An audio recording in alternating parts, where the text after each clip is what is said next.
DU में मैंने करीब 5 साल डिबेटिंग की और मेरा ख्याल है कि लगभग मतलब 300-400 डिबेट्स मैंने जीती होंगी डीयू में, कुछ हारी भी होंगी, लेकिन मैंने खूब डिबेट, वो मेरा दरअसल दाना पानी था, रोजी रोटी मेरी वही थी कॉलेज के दिनों में।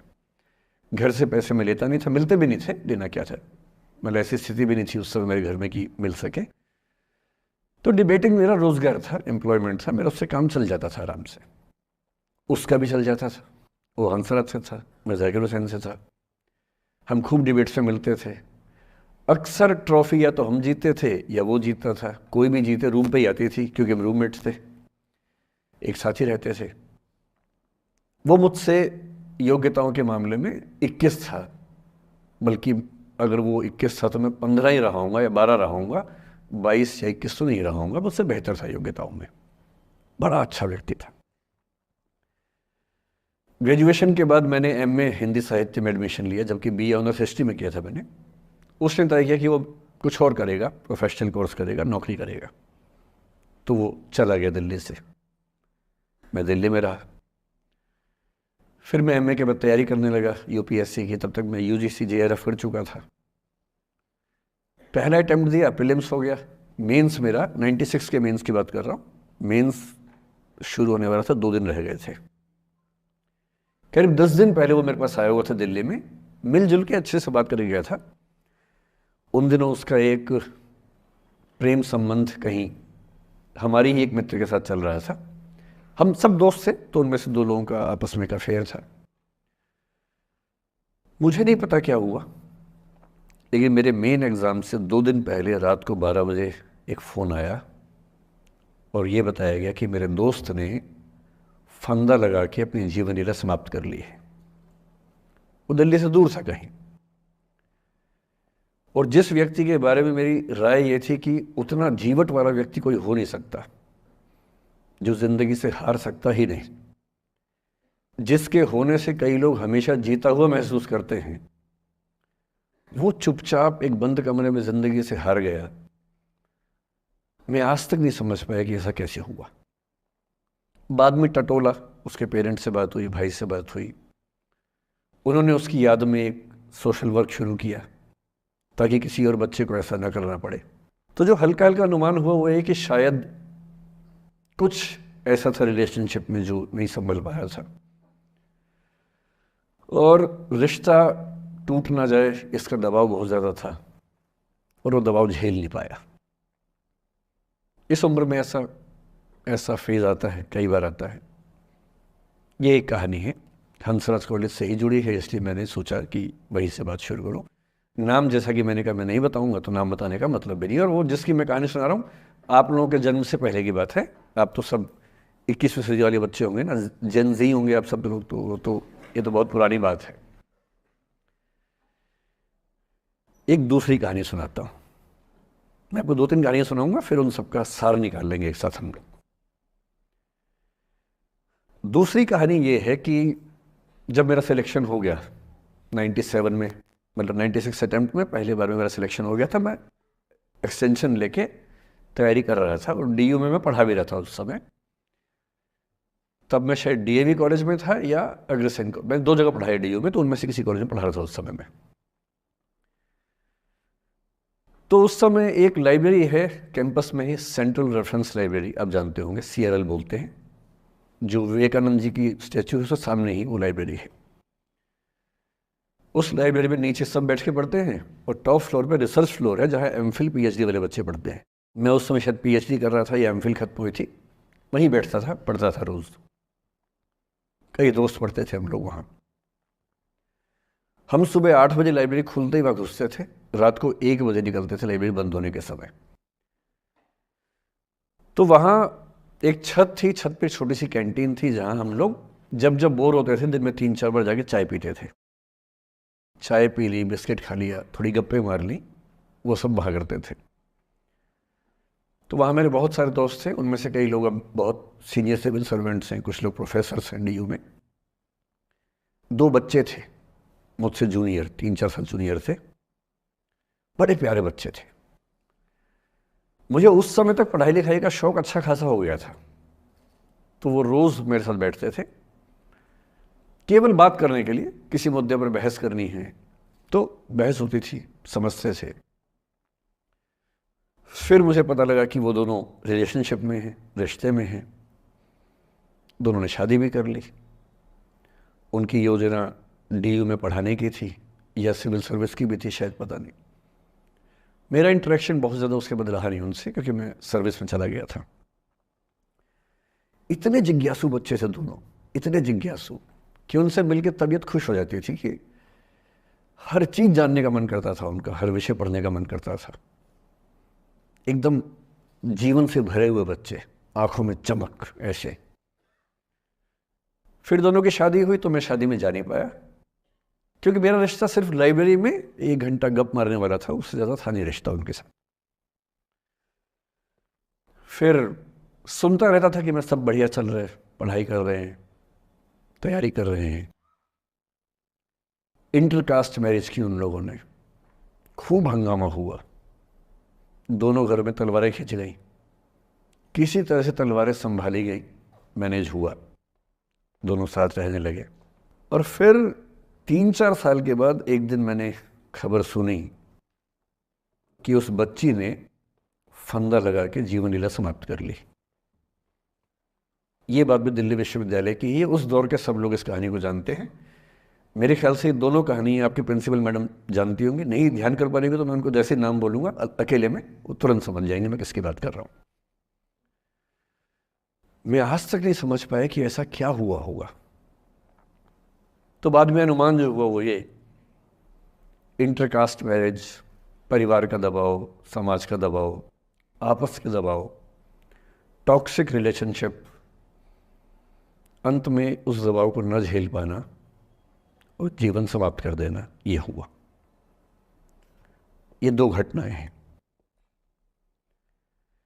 एक तीसरी घटना ये है कि दिल्ली में आज से 25 साल पहले घटना घटी। आप लोग तब बस पैदा हुए होंगे, घुटनों में चल रहे होंगे, या उससे 5-7 साल पहले की बात रही होगी। ये घटना दिल्ली के सब सीनियर लोग जानते हैं, जिनकी उम्र 35-40 साल है वो सब जानते हैं इस घटना को। मोबाइल फ़ोन में वीडियो नया नया आया था उस समय। अब तो आपके हर फ़ोन में वीडियो है, अब तो सामने भी है, ताकि आप वैसा वाला मुंह बना के सेल्फी खिंचवा सके। पाउट बोलते हैं ना, मैं उसको देसी भाषा में सूअर जैसा मुंह बोलता हूँ, और वैसा ही बनता भी है, क्यूट क्यूट सा सूअर जैसा मुंह बना के लोग सेल्फी खिंचवाते हैं, उसको बोलते हैं पाउट। तब तो कैमरा फ़ोन में पहली बार आया था, तब लोग अभ्यस्त नहीं थे। अब जैसे आप लोग कितने अभ्यस्त होंगे, हम भी होने लग गए अब तो।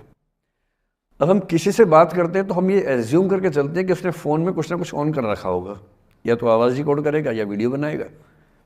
तुम कितने केयरफुल होकर बोलते हैं, कितने कॉन्शियस रहते हैं। और सर्विलांस सोसाइटी की सबसे बुरी बात यह है कि हम हमेशा चौकन्ने रहते हैं, हम सहज हो ही नहीं पाते। सहज रूप से 2 लोग बात कर लें, हो ही नहीं पाता। तो मैं तो अपने ऑफिस में कई बार ऐसा करता हूँ, जब हम 3-4 लोग बैठते हैं इनफॉर्मल बातचीत के लिए, हम सब अपना अपना फ़ोन कमरे के बाहर छोड़ के आ जाते हैं, फिर 2 घंटे बात करते हैं, इस भय से मुक्त होके कि कहीं कोई रिकॉर्ड तो नहीं कर रहा। ये हालत है आज की। उस ज़माने में तो फ़ोन थे। मोबाइल फ़ोन आया था भारत में लगभग 1995 के आसपास पहली बार। बड़ा महंगा था, 16 रुपये प्रति मिनट इनकमिंग, 16 रुपये प्रति मिनट आउटगोइंग, ये रेट से उस समय। और फ़ोन वो थे जिनसे आप कील भी ठोक सकते हैं, वैसे वाले फ़ोन थे, बटन वाले फ़ोन थे। नोकिया एक कंपनी थी, उसके फ़ोन हुआ करते थे। उसके 4-5 साल के बाद क्या हुआ, पहली बार किसी कंपनी ने फ़ोन में कैमरा लगा दिया। ये बात उस समय के लोग नहीं समझते थे। जब भी नई तकनीक आती है उसको समझने में टाइम लगता है। जो पहले समझते हैं फ़ायदा उठा लेते हैं, जो थोड़ा लेट समझते हैं वो उसका नुकसान उठाते हैं। उस समय दिल्ली के एक प्रसिद्ध स्कूल में 11वीं-12वीं क्लास के 2 बच्चों में आपस में कोई रिलेशनशिप रही होगी। वो दोनों किसी ऐसी सिचुएशन में थे जो सिचुएशन बहुत ही प्राइवेट किस्म की थी, बहुत निजी किस्म की थी, जिसको पब्लिक नहीं कर सकते। कुछ फिजिकल रिलेशनशिप जैसा मामला था। उस दुष्ट लड़के ने लड़कों के इतिहास को कलंकित, लड़कों का इतिहास वैसे भी कलंकित ज़्यादा है, उसे और कलंकित करते हुए उस पूरे सिचुएशन का वीडियो बना लिया।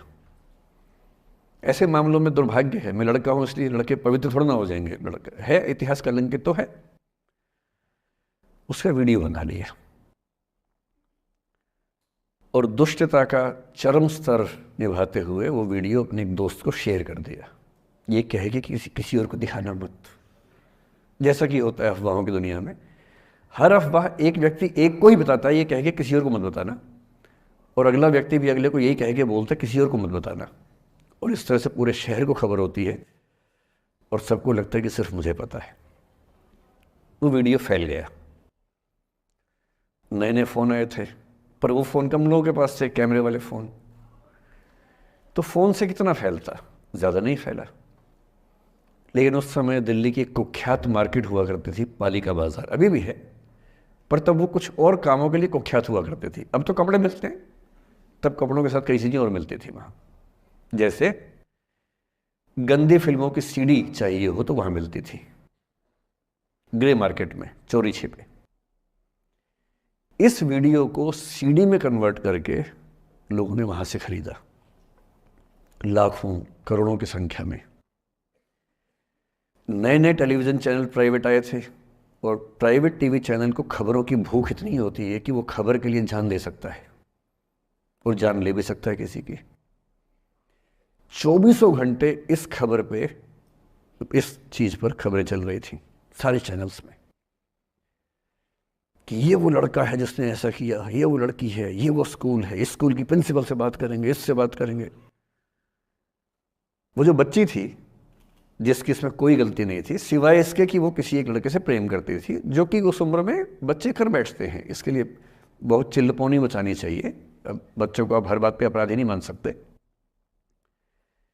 उस बच्चे की गलती सिर्फ इतनी थी कि उसने अपने दोस्त पे भरोसा किया, जो भरोसे के लायक था नहीं।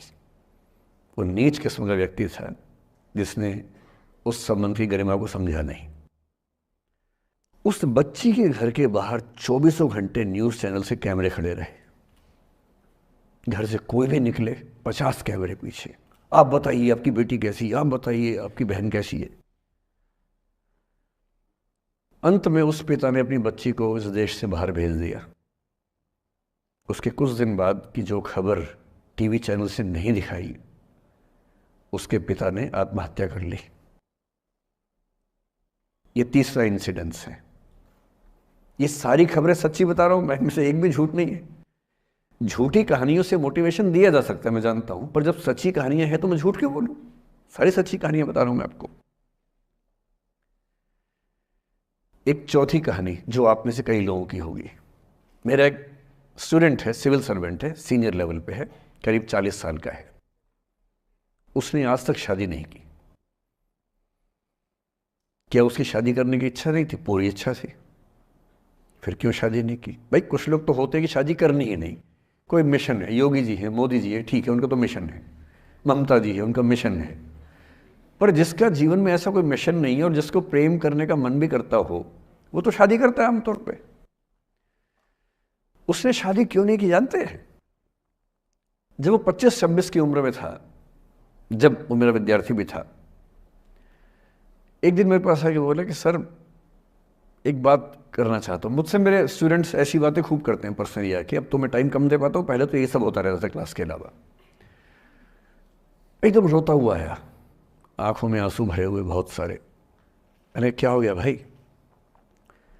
तो फिर उसने किसी का नाम बताया कि सर वो भी मेरी स्टूडेंट थी, कि सर उसके साथ रिलेशनशिप थी, उसने धोखा दिया है मुझे। अच्छा, धोखा देने वाली कहानियाँ मुझे बहुत अपील नहीं करती। मेरा मानना है कि दोनों पक्षों की गलतियाँ होती हैं। आप केवल अपने पर्सपेक्टिव से सोच सोच के धोखा करते रहते हैं, ऐसा थोड़ा ना होता है भाई। कुछ तो मजबूरियाँ रही होंगी, कोई यूं ही बेवफा नहीं होता, कुछ तो वजह होगी ना। आप थोड़ा उसकी वजह, उसका भी तो, उसकी कहानी भी तो सुनिए। और मैं जब जब दोनों कहानियाँ सुनता हूँ मुझे लगता है कि मामला ग्रे है। आप किसी एक पे उंगली उठा ही नहीं सकते कि इसने ऐसा किया। दोनों की गलतियाँ होती हैं, ऐसा थोड़ा कि एक की होती है। बहरहाल इन भाई साहब को ऐसा लगा कि धोखा हो गया उनके साथ, तो मैंने कहा चलो कोई बात नहीं यार, हो गया तो हो गया, तू नहीं कोई और सही, ऐसा क्या है। वो इतनी बड़ी दुनिया है, 8 अरब की आबादी अब है, उस समय भी 6-7 अरब तो थी। मैंने कहा 3.5 अरब 350 करोड़ में कोई तो होगी तुम्हारे लिए, ऐसा क्या है, कोई और देखेंगे। पर वो थोड़ा ज़्यादा सेंटिमेंटल था उस समय। धीरे धीरे पता नहीं उसके मन में क्या बैठ गया, उसके मन में ये बैठा कि दुनिया की सारी लड़कियां धोखेबाज होती हैं। ऐसे मूर्खों की कमी नहीं है दुनिया में, ऐसे बहुत मूर्ख हैं। दर्शन की दुनिया में इसे अवैध सामान्यीकरण कहते हैं, इलिसिट जनरलाइजेशन। इसका मतलब बहुत छोटे सैंपल के बेस पे ये समझ लेना कि ये थियरी पूरे ब्रह्मांड पर लागू होती है। एक लड़की ने धोखा दिया, मान लीजिए धोखा दिया, धोखा इसने दिया कि उसने दिया कि किसी ने दिया, जो भी कहानी हो, एक सैंपल से ये मान लेना कि सब ऐसे होते हैं। और उसके बाद से उसने कम से कम 10 बार कोशिश की, 10 लोगों से मिला, बातचीत की शादी के लिए। डेटिंग तो क्या करेगा 40 की उम्र में, लेकिन हाँ बातचीत करके देखा कि शायद रुचियाँ मिल जाएं, स्वभाव मिल जाए तो शादी के बारे में सोचें। हर बार 3-4-5 मीटिंग के बाद वापस हट जाता है। अब तो मैंने पूछना बंद कर दिया है। जब तक मैं पूछता था, बोलता था कि सर 3-4 मीटिंग के बाद लगता है कि ये भी वैसी ही है। मैंने कहा भूल जाओ भाई, उससे भूल जाओ, बात खत्म हो गई। उसके बच्चे घूम रहे हैं आजकल स्कूल में, अब तुम कम से कम शादी तो कर लो। वो भाई साहब आज तक अकेले हैं, और अब तो बाज़ार में मूल्य भी कम हो गया उनका, अब विकल्प भी ज़्यादा नहीं मिलते हैं। अब जो विकल्प मिल रहे हैं वहाँ उसकी रुचि और कम हो गई है। तो पूरी संभावना है कि वो जीवन अकेले ही गुजरेगा अब उसका। एक अंतिम एग्जाम्पल देके फिर मैं निष्कर्ष की तरफ बढ़ूंगा। मैं एक आईएएस ऑफिसर को जानता हूँ, 2 आईपीएस को जानता हूँ, बहुत योग्य लोग, देश के सबसे अच्छे संस्थाओं से पढ़े हुए लोग, प्रॉपर आईएएस प्रॉपर आईपीएस में नौकरी करने वाले लोग, और इन तीनों ने अपना जीवन समाप्त कर लिया नौकरी में रहते हुए। क्यों? क्योंकि नौकरी और घरेलू जो दुविधाएं थी उनको झेल नहीं पा रहे थे, ना झेल पा रहे थे, ना भूल पा रहे थे। लेट गो नहीं कर पाए तो गिव अप कर दिया। और इसलिए मुझे अक्सर लगता है कि जितनी चीज़ें हम सिखाते हैं बच्चों को, हिस्ट्री, इकोनॉमिक्स, लिटरेचर, वो सब ठीक है, उनका भी महत्व है। शायद उससे ज़्यादा महत्व इस चीज़ का है कि ये समझें कि अपने इमोशंस को कैसे मैनेज करना है। जब जीवन में ऐसा लगे कि सब खत्म हो गया है, जब जीवन में लगे कि बहुत टॉक्सिक किस्म की लाइफ हो गई है, उससे बाहर कैसे निकलें, शायद ये सबसे महत्वपूर्ण लेसन होता है जो हम सबको सीखना चाहिए। मैंने कहीं से सीखा नहीं है, ना मैंने ऐसी किताबें पढ़ी हैं। हालांकि मैंने 2 किताबें मंगवाई हैं पिछले हफ्ते, पढ़ी नहीं है अभी तक, तो मैं किताबों के बेस पे नहीं जानता कैसे सीखते हैं, लेकिन ज़िंदगी से तुम सीख सकते हैं। इन कहानियों का सबका एक ही सार है, वजह अलग अलग है। एक व्यक्ति ने इसलिए अपना जीवन समाप्त किया कि वो रिश्ता उसके हाथ से छूट रहा था। एक ने इसलिए जीवन समाप्त किया कि रिश्ता बन गया था, पर समाज के दबाव, घर के दबाव मैनेज नहीं कर पाए। एक ने ज़िंदगी भर शादी नहीं की सिर्फ इसलिए कि वो पुरानी यादों को भूल नहीं पाया। अरे एक बार गलती हो गई तो हो गई, आगे तो संभावना जीवन में है भाई, क्यों इतना हावी रखना उसी दिमाग के ऊपर। कुछ लोग देश की सबसे अच्छी नौकरी में होकर हर पैमाने पर सफलता की हर कसौटी पे खरा उतरने के बाद जीवन नहीं बचा पाए, क्योंकि दूसरों की नज़र में आप बहुत सफल हो जाए, अपनी नज़र में शून्य हो, तो फिर जीवन कैसे बने, जीवन कैसे बचे। इन सारी कहानियों का मूल भाव एक ही है, अगर आप खुद को हैंडल नहीं कर सकते तो दुनिया को क्या हैंडल करेंगे। दुनिया को हैंडल करने से पहले खुद को हैंडल करना सीखना पड़ता है, और उसका सबसे आसान जो रामबाण उपाय है उसको बोलते हैं the art of letting go.